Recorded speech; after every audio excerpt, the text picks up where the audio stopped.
سورہ بقرہ آیت number 153 section number 19واں رکوع ہے یہ، اور آیت نمبر 153 یعنی 153۔ یا ایھا الذین آمنوا استعینوا بالصبر والصلاۃ ان اللہ مع الصابرین۔ بہت ہی زبردست آیت۔ یا ایھا الذین آمنوا، اے ایمان والو۔ اور حضرت عائشہ نے اس پر کہا تھا کہ جب قرآن میں جب بھی کہا جاتا ہے کہ یا ایھا الذین آمنوا، اے وہ لوگ جو ایمان والے، تو اگر بولے تم ایمان والے ہو نا، اگر تم سمجھتے ہو نا کہ تم ایمان والے ہو، تو پھر یہ سمجھو کہ یہ آیت تمہارے لیے ہی ہے، تم سے ہی کہا جا رہا ہے، تو تم اس آیت کو ایسے پڑھو، ایسے سمجھو جیسے کہ یہ تمہارے لیے ہے، اگر سچ مچ تم اپنے آپ کو مومن سمجھتے ہو تو۔ لیکن سوچ لو کہ بندہ اگر مومن ہی نہیں سمجھ رہا ہے اپنے آپ کو، پھر اس کو اس آیت سے کیا لینا دینا؟ یا جب بھی قرآن کی ایسی آیت آئے گی جس میں کہا جائے گا یا ایھا الذین آمنوا، ایڈریس کس کو کیا جا رہا ہے؟ بلیورز کو۔ تو یعنی ہم کو اس وقت یہ سوچنے کی ضرورت ہے یہ ہمارے لیے، یہ میرے ہی لیے۔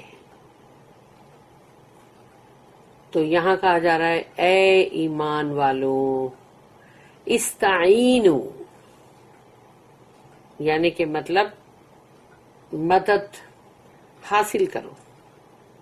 استعینوا بالصبر، صبر کے ساتھ، اور صلاۃ کے ساتھ، والصلاۃ، تو نماز اور صبر، اگر کوئی بھی چیز ہوتی ہے جو نہیں انسان سے برداشت ہوتی تو وہ صبر بھی کرے اور نماز بھی پڑھے۔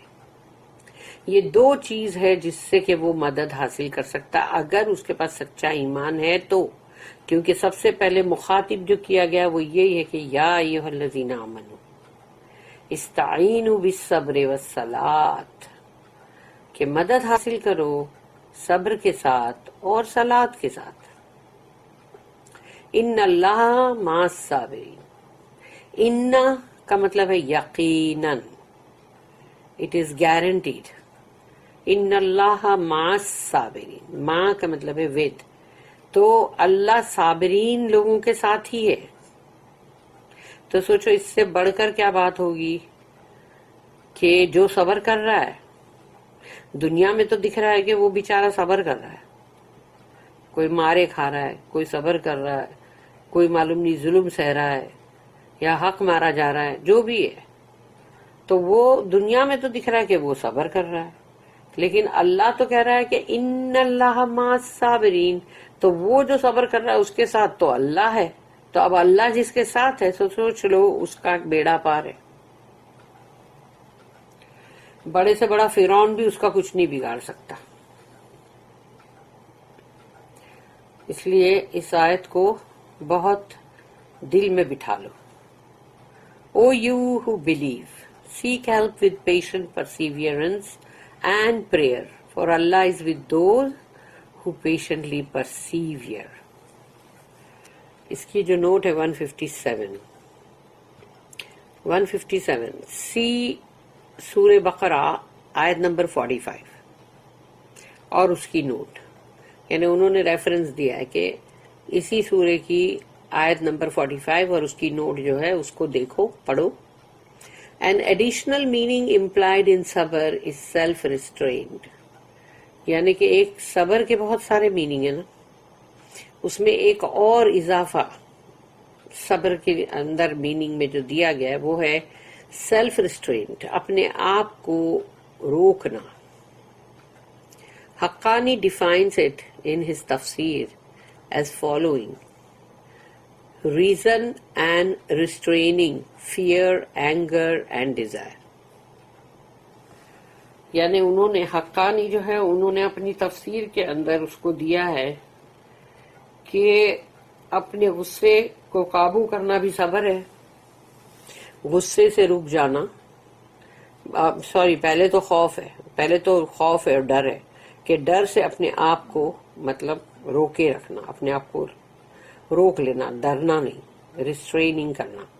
فیئر سے سب سے پہلے، پھر اینگر آتا ہے، غصہ، اس کے بعد ڈیزائر، اپنی ڈیزائر کو روکے رکھنا، تھامے رکھنا.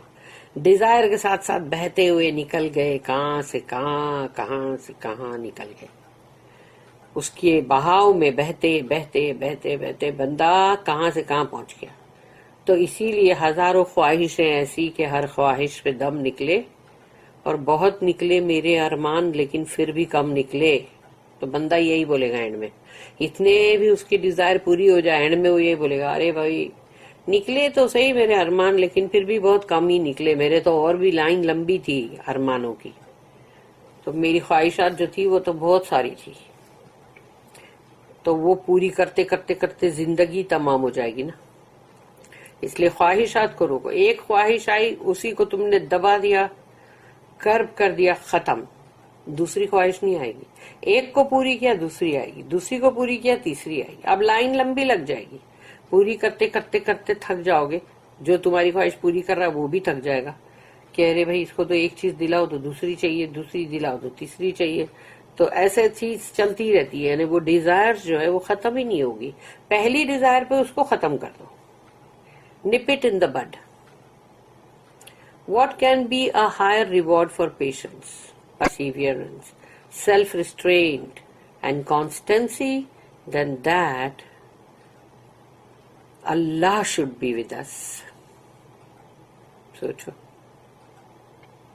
اس سے بڑھ کر صبر کا خود کے اوپر، یعنی مطلب روکے رکھنا اپنے آپ کو تھامے رکھنا، منع کرنا خود کو ہر چیز، جو بھی چیز صحیح نہیں ہے، غلط ہے، اور پھر جمے رہنا اس پہ. یہ نہیں کہ ایک بار کیا پھر بعد میں بولے نہیں بھئی اب ہم سے نہیں ہوگا. تو جو یہ کرتا ہے اس کا سوچو کہ اس کا سب سے بلند ترین جو انعام ہے وہ کیا ہے کہ اللہ ہمارے ساتھ ہے. اس سے بڑھ کر انعام کیا ہوگا؟ For this promise opens the door to every kind of spiritual well-being. یہ اللہ کا جو وعدہ ہے اس سے وہ سارے دروازے کھل جاتے ہیں جو روحانی، مطلب ہماری ترقی، کامیابی روحانی جو ہے اس کے. کیونکہ اب ہماری دل میں جو یقین آ گیا کہ اللہ ہمارے ساتھ ہے، اور وہ ہے جو روح ہے جو اللہ کے پاس سے آئی ہے اور اللہ کے پاس جائے گی، تو اس روح کے لیے اب اتنے دروازے کھل گئے جو اللہ کے کیسے کیسے وعدے ہیں اس میں.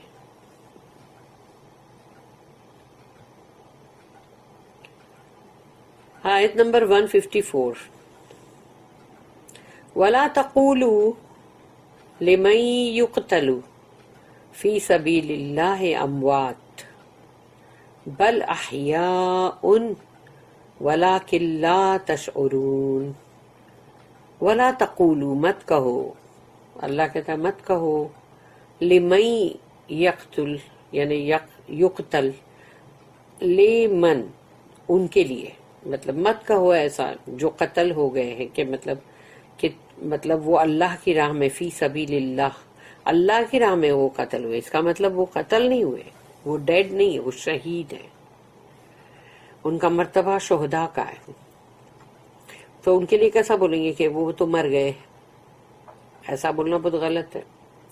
تو وَلَا تَقُولُوا لِمَن يُقْتَلُ فِي سَبِيلِ اللَّهِ أَمْوَاتٌ، جو اللہ کی راہ میں قتل ہوئے ان کو اموات یعنی ڈیڈ مت بولو. بل احیاء، بلکہ وہ تو زندہ ہیں. وَلَكِنْ لَا تَشْعُرُونَ، لیکن تم کو اس کا شعور نہیں ہے، تم اس کو پرسیو نہیں کر سکتے. کیونکہ جب بھی کوئی شہید ہوتا ہے اللہ کی راہ میں، وہ تو فوراً اپنا رزق پا رہا ہوتا ہے اللہ کے پاس، اللہ کے عرش کے نیچے، اور وہ جنت میں جہاں جی چاہے جائے، اس کے لیے کوئی پابندی نہیں. And say not of those who are slain in the way of Allah, they are dead. Nay, they are living, though you perceive it not. تم کو نہیں اگر معلوم ہے تو. اس کی نوٹ ہے 158. the patient perseverance and prayer. ایک تو صبر، پھر اس کے اوپر ایک دم مضبوطی کے ساتھ رہنا، اور پھر اس میں نماز. تین چیز mentioned in the last verse is not mere passivity. It is active striving in the way of truth. یعنی یہ چیز کو تم کو ہر وقت کرتے رہنا پڑے گا، کیونکہ اگر تم جب بھی حق کے راستے پہ چلو گے تو یہ نہیں کہ تم نے ایک بار کیا اور ختم، یہ ہمیشہ ہمیشہ چلتا ہی رہے گا سلسلہ. اور یہ راستہ کون سا ہے؟ وے آف ٹروتھ، حق کا راستہ، which is the way of Allah. یہ اللہ کا راستہ ہے. Such striving is the spending of one's self in Allah's way. اور یہ جو جہاد یا جد و جہد جو کرنا ہے، تو خرچ کرنا ہے اپنے آپ کو اللہ کی راہ میں، either through our property or through our own lives. یا تو تم اپنی مال و دولت کے ذریعے سے خرچ کرو اللہ کی راہ میں، اور یا پھر اپنی زندگی جو ہے اس کو لگا دو اللہ کی راہ میں. اور the lives of those nearest and dearest to us. اور یا پھر جو تمہارے بہت قریبی ہیں، جن سے تم بہت محبت کرتے ہو، ان کی زندگیوں کو اللہ کی راہ میں لگاؤ. Or it may be the loss of all the fruits of a lifetime's labor, not only in material goods, but in some intellectual or moral gain, some position which seemed in our eyes to be eminently desirable in itself, but which we must cheerfully sacrifice if necessary for the cause. کبھی نقصان ہوتا ہے جو زندگی بھر کی کمائی، محنت کی کمائی، جو زندگی بھر کی محنت کی کمائی ہے، اس کے پھل کا ضائع ہو جانا. تو وہ بھی ایک ہے کہ وہ جو لاس ہے، کبھی یہ بھی ہوتا ہے.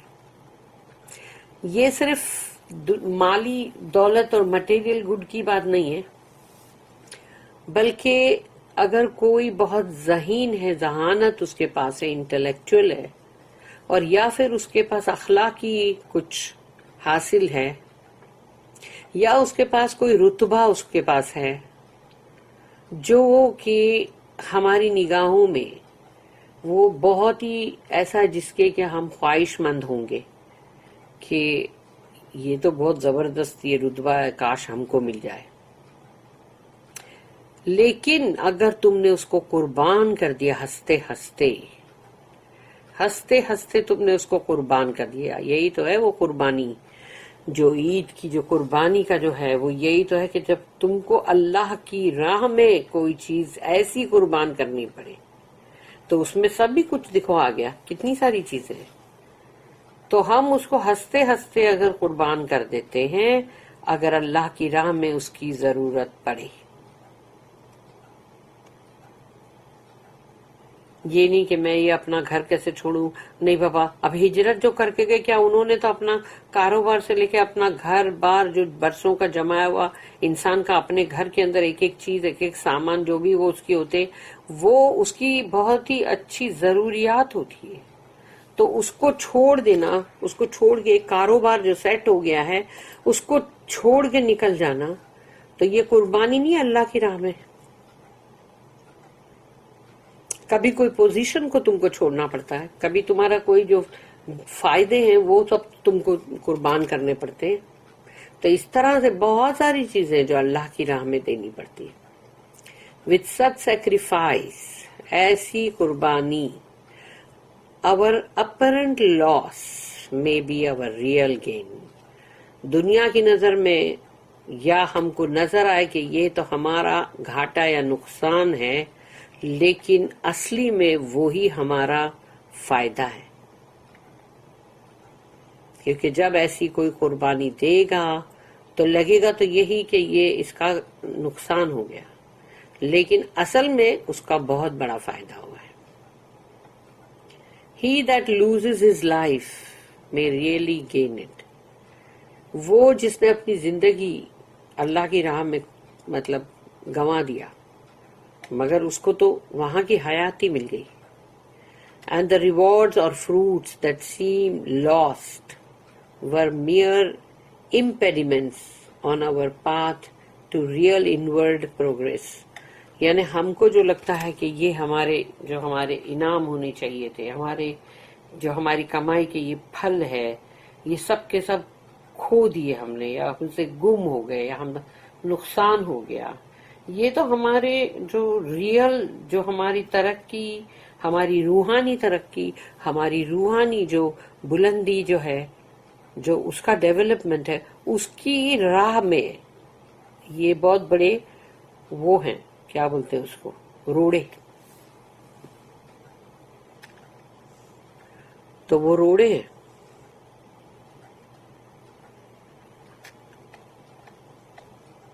اس لیے قربانی کا جب میننگ آتا نا کہ قربانی کیا ہے، قربانی جو اصلی ہے وہ تو لوگ یہی کرتے ہیں کہ بھئی بکرے کی اور گائے اور مطلب بیل اور سب اونٹ کی قربانی، گوشت کے پیچھے جا رہے ہوتے. لیکن اصلی تو قربانی یہ ہے کہ تم نے اللہ کی راہ میں کس چیز کی قربانی دی، جب ضرورت پڑی تو تم نے کیا کیا قربان کیا.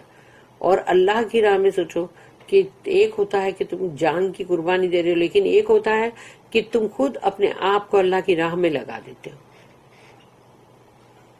تمہارے اپنے جو تمہارے نیئرسٹ اور ڈیئرسٹ ہیں، یا تمہارے اپنے، ان کو تم نے اللہ کی راہ میں لگا دیا، یا تم نے ان کو یہ کہا کہ چلو اب تم جو ہو اللہ کی راہ میں لگو، یا تم یہ ساری پڑھائی کرو اور دین کا یہ کام جو ہے اس کو بھی کرو، اس کو انجام دو. یہ بھی قربانی ہوتی ہے. اس لیے قربانی بہت ساری طرح کی ہے، اور اسی قربانی کا جو میننگ ہے وہی ہے جو ابراہیم علیہ السلام کے تھرو اللہ نے ذبح عظیم، یعنی بہت بڑی سیکریفائس وہ دنیا کو دیا، اور رہتی دنیا تک لوگ اس کو کرتے رہیں گے اور اس کو یاد کرتے رہیں گے.